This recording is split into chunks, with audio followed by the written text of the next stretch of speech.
tebing kayuan bambuan, ya rendah bikin empang, rata cawahan rumahan. Jadi tidak boleh nunggar gunung, tidak boleh dikurugin. Nanti bikin gunung rumah di belakang gunung, akhirnya kelongsoran. Bikin rumah di tempat air, akhirnya kebanjiran, salah kita. Karena amanah kan, budaya tidak boleh dihilangkan. Karena ini mah adatnya bukan buatan, adat turunan dari nenek moyang.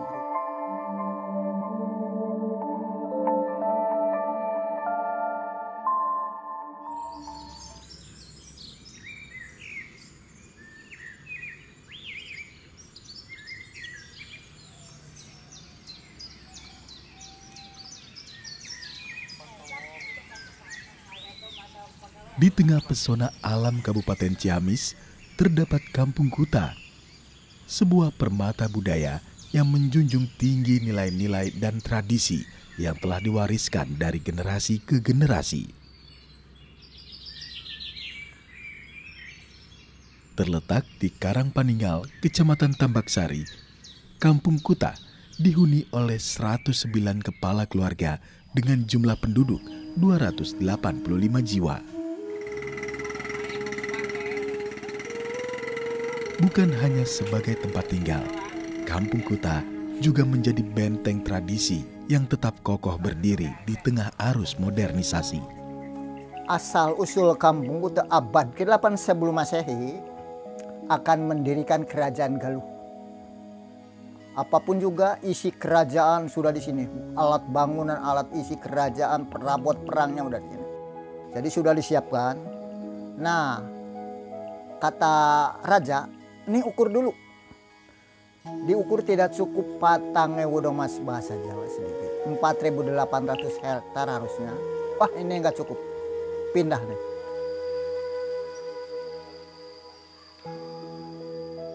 Jadi kerajaan Galuh itu adanya di Karangkamulian sekarang, Ciung Banara. Tadinya mau dibikin sini tidak cukup lahan.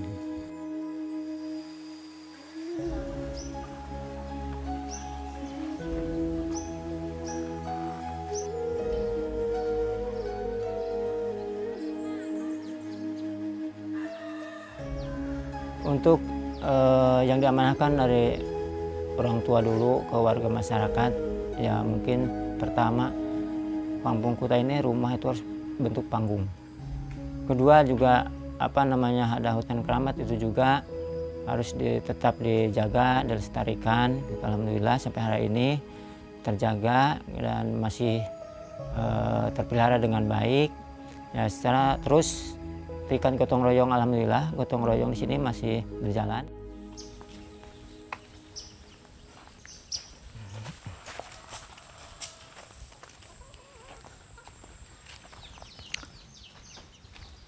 Oh ini adalah rumah warga, ini rumah Pak Sesepuh ini sebagai warga masyarakat. Ini dinding yang dibuat dari bahan dasar bambu. Karena mungkin untuk dinding bisa kayu, penting kan dari alam ya, tumbuh di alam maksudnya. Bisa kayu, bisa dari bahan bambu gitu kan.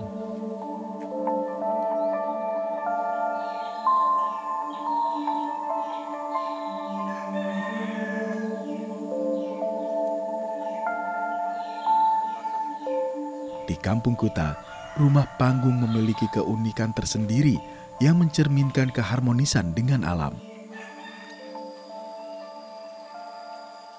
Struktur rumah panggung yang kokoh tidak hanya berfungsi sebagai tempat tinggal, tetapi juga simbol dari kehidupan dengan kearifan lokal.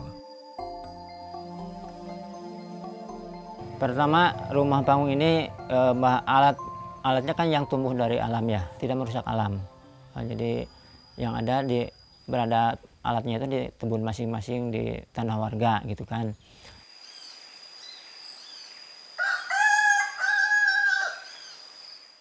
Rumah ini juga memang banyak sekali aturan bahwa di Kampung Kuta ini kalau membangun itu sangat teliti dan juga ada beberapa ritual.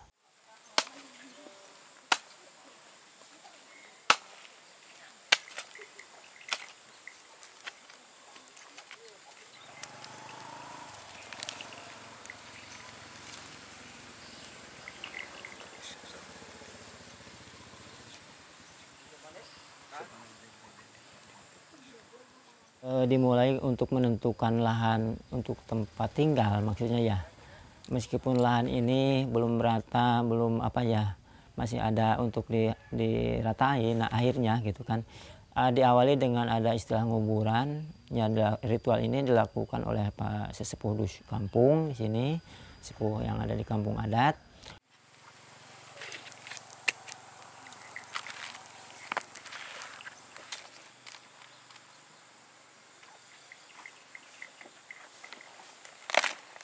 Dan media yang dipergunakan adalah yang pertama mungkin ada air di bambu yang tipis itu, bambu tamyang namanya.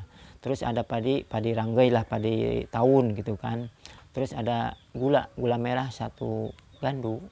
Dan juga ada sesaji yang lain, yaitu ada juga kelapa muda. Terus setelah bahan-bahan ini lengkap semua, itu tuh pakai kukusan dan diperkuat dengan kayu sulangkar 3. Maksudnya supaya tidak ada yang mengganggu.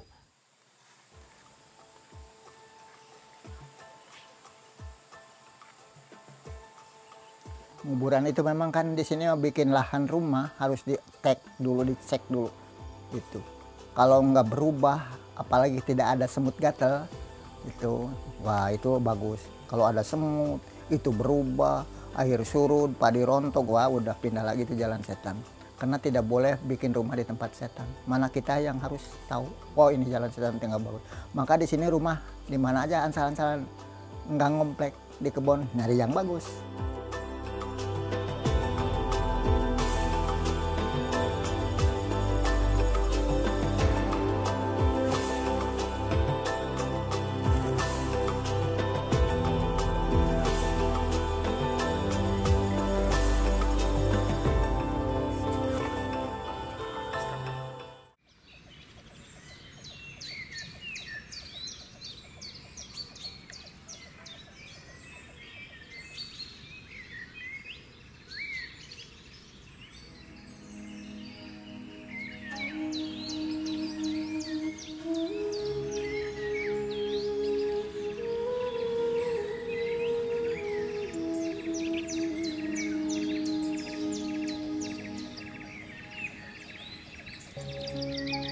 Keistimewaan lain dari Kampung Kuta terletak pada hutan lindung seluas 31 hektar yang berada di selatan kampung.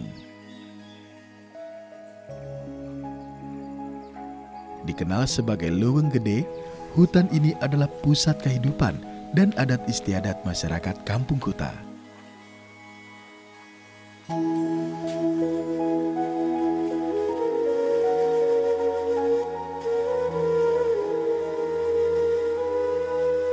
Bukan hanya tempat sakral, Leuweung Gede juga menjadi penyangga ekosistem kampung. Warga Kampung Kuta memahami bahwa merusak hutan sama saja dengan merusak kampung mereka sendiri. Yang pertama harus dijaga itu adalah kelestariannya. Kelestarian hutan lindung, karena itu titipan dari leluhur. Itu. Jadi untuk masalah menjaga itu saya sebagai kuncen itu sudah diamanahkan dari dulu.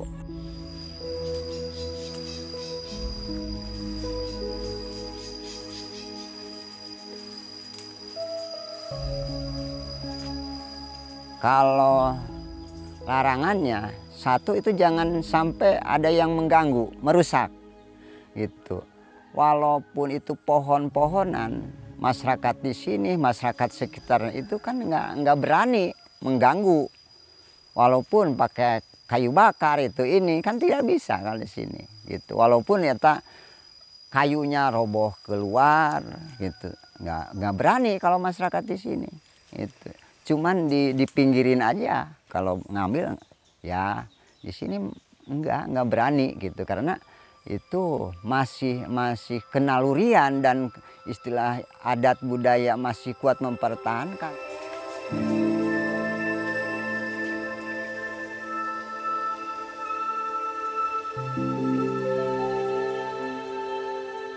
Banyak sebenarnya pohon itu. Sampai hampir berapa itu, sampai hampir 30 jenis lah. Ada pohon kiara itu namanya, ada kisapi, ada kitamiang, itu yang besar yang putih-putih, ada benda, itu namanya banyak sih namanya gitu.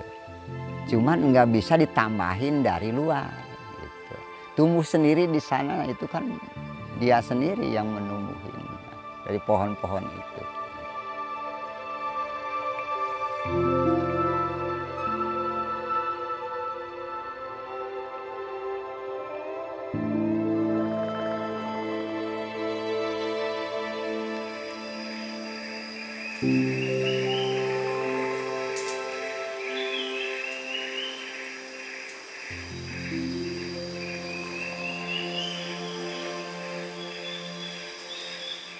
Jadi awalnya untuk tempat jaro itu. Awalnya memang itu tempat jaro untuk menjaga kelestarian, istilah menjaga lingkungan. Pun.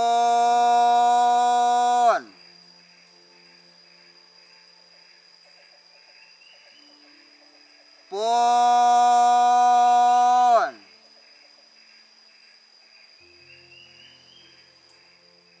Dan untuk saya ritualin dan saya tujuin itu tergantung masing-masing yang bermaksud apa itu. Apa di bidang pertanian, perdagangan, jabatan, itu tergantung dia yang jaro kemauannya. Saya tawasulin itu ke leluhur kita yang menyampaikan ke Allah Subhanahu wa Ta'ala.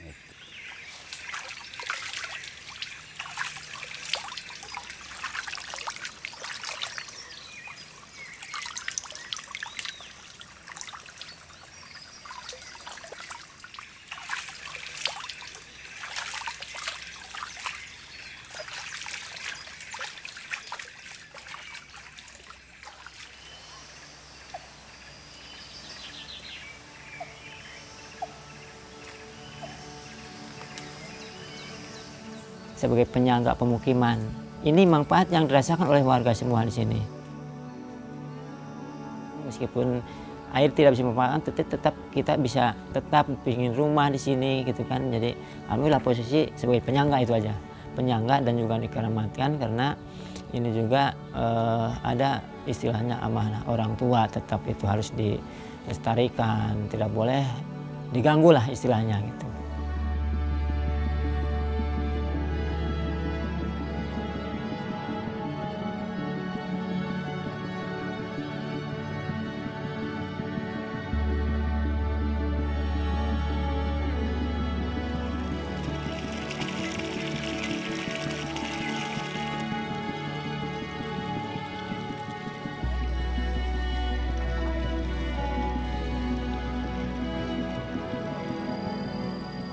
Sebagai petani tada hujan, musim tanam di Kampung Kuta tidak hanya berlangsung saat musim penghujan. Hasil panen padi mereka sebagian besar disimpan untuk cadangan pangan.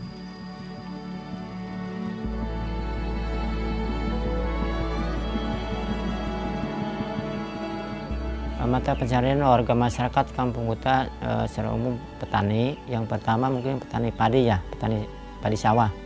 Yang kedua ada istilah nira aren, nyadap aren gitu kan. Terus ada kopi apa ya, Arabica kalau di sini.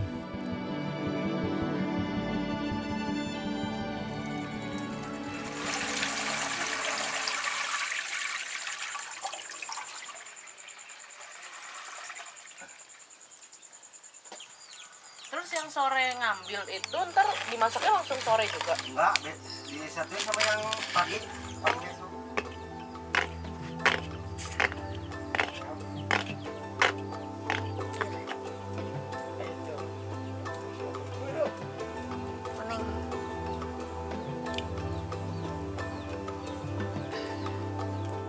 Ya tidak boleh karena itu produksi yang pertama. Sebelum ada padi, kehidupannya dari aren.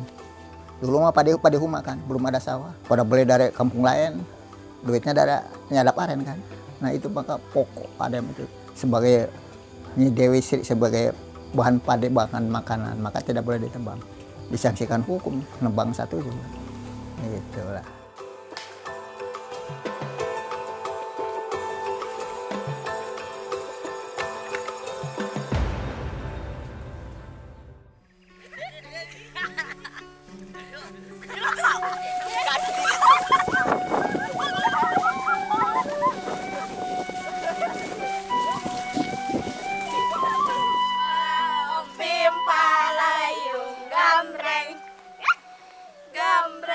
Upaya untuk melestarikan tradisi dan budaya dilakukan warga Kampung Kuta dengan penuh dedikasi. Generasi muda diajarkan berbagai kesenian dan tradisi yang diwariskan dari leluhur mereka.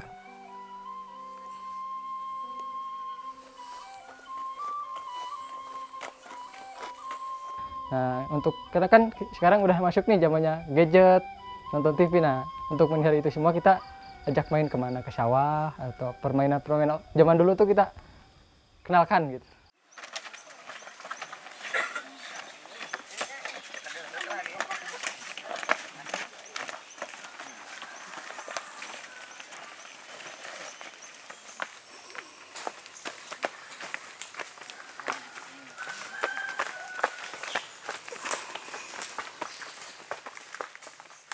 Untuk Pandu Budaya sendiri, perannya adalah kita menggali potensi yang apa yang ada di Kampung Adat Kuta, nanti kita ajarkan ke anak-anak, ke generasi penerus.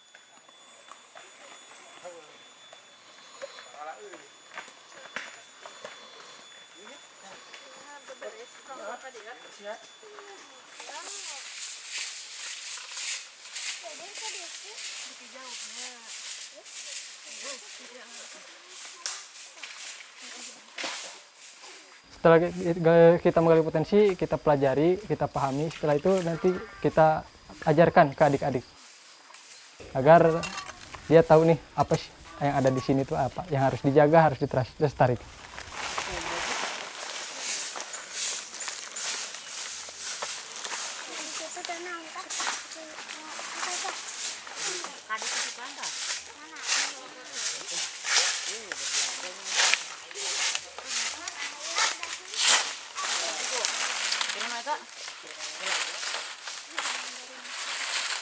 Ya, kita mulai dari kita melakukan kebersihan kayak gitu. Jadi kita belajar nih, misalkan ada sumber mata air atau apa, kita rawat, kita bersihkan, kita jaga.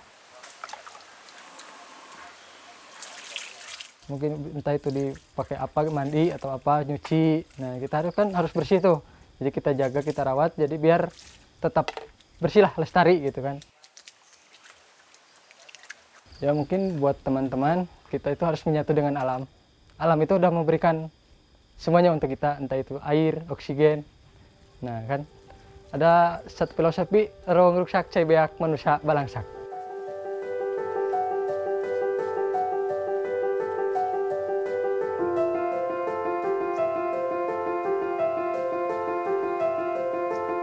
Salah satu upaya yang dilakukan warga Kampung Kuta adalah menyelenggarakan sekolah lapang, di mana generasi muda mendapatkan kesempatan untuk berkumpul dan belajar langsung bersama sesepuh dan ketua adat Kampung Kuta.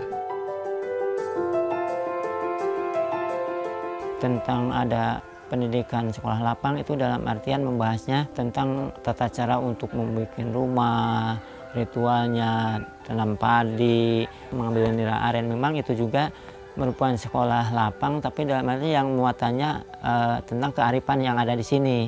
Jadi maksudnya supaya menularkan untuk ke generasi penerus, maksudnya gitu. Jadi alhamdulillah, tapi yang jadi narasumber itu adalah orang tua, sesepuh atau saya sebagai ketua adat. Iya, silakan. Cara membudidayakan pohon aren itu bagaimana sih? Untuk anak-anak muda zaman sekarang kan belum pada tahu nih. Ya, jadi caranya bagaimana? Nah, jadi untuk membudidayakan pohon aren di sini, yang pertama tidak boleh menebang. Yang kedua kan nanti itu tumbuhnya lama tuh. Ya. Nah, kalau misalkan pohonnya itu yang udah tua ditebang kan, buahnya itu nggak ada. Sekolah lapang sendiri yaitu agar kita itu tahu potensi-potensi yang ada di Kampung Kuta sendiri gitu. Nanti kita kembangkan gini, Kampung Kuta ini nggak terpaku di satu titik, misalkan kunjungannya sejarah aja gitu kan.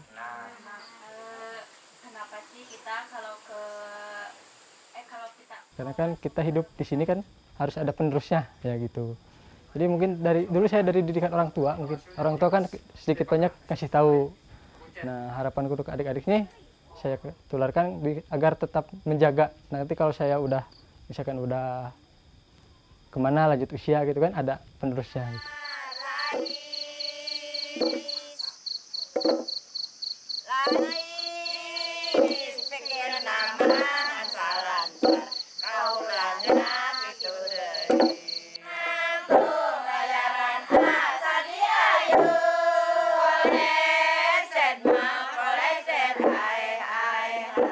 Jadi banyak sih yang hal harus diperhatikan. Itu kearifan lokal namanya, amanah dari leluhur. Ada kesenian lagi. Nah, keseniannya dari adat juga.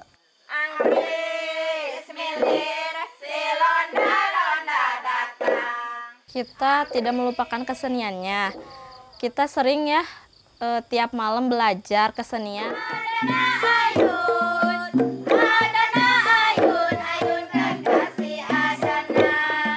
Kita sekarang merangkul adik-adik untuk belajar kesenian seperti gondang, gembyung, dan tidak melupakan tradisi.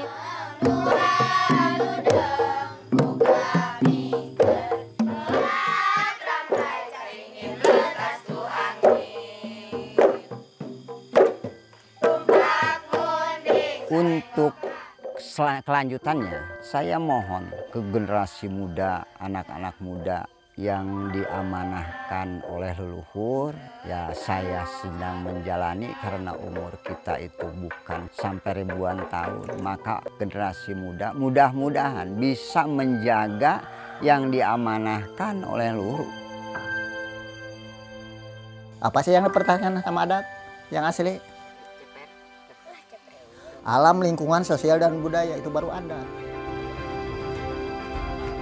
Alamnya ada hemat, lingkungannya tertata, budayanya amanah masih dipakai, gotong royongnya utuh. Nah itu baru adat.